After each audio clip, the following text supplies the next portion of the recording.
Where the north has its honor and the south its chivalry, the Iron Islands has its strength. We call ourselves the Ironborn, and we are warriors feared throughout the Seven Kingdoms. Or so we used to be. Unlike their mainland cousins, the first men of the Iron Islands never bowed to the old gods. Theirs was the drowned god, who made the Ironborn to reave and sack and write their names in salt, steel, and song, that his enemy, the Storm God, could not wash away. We raised our kings from our own ranks, and used beaten foes as thralls to work our mines and farm our land. Or as salt wives, if a woman was pretty enough. Such was the old way, and while we followed it, we held sway wherever the waves were heard. When Aegon came demanding fealty, King Harren the Black ruled as far east as the Trident.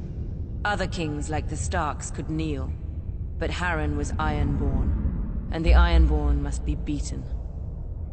In Harrenhal, he had the mightiest castle in Westeros, and the army to defend it. But Aegon did not intend a siege. He mounted his dragon and roasted Harren and all his sons in their tower, and the Old Way with them.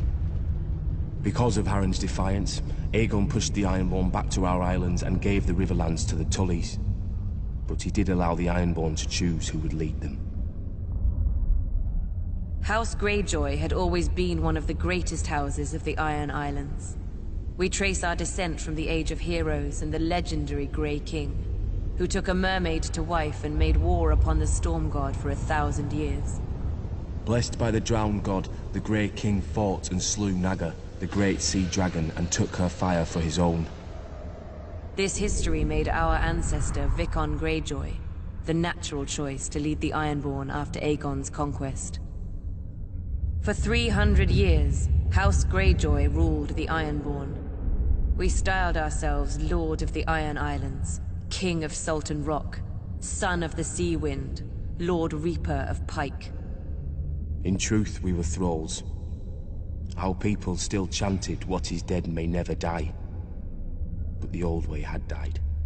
Until the Targaryens followed their dragons into the grave, and our Lord Father, Balon Greyjoy, rose against the new king, Robert Baratheon.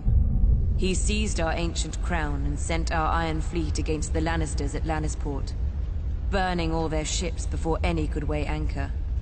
Though Robert and Eddard Stark would later defeat him, they understood us no better than Aegon. The Greyjoy sigil is the Kraken. What it grasped once, it will never surrender.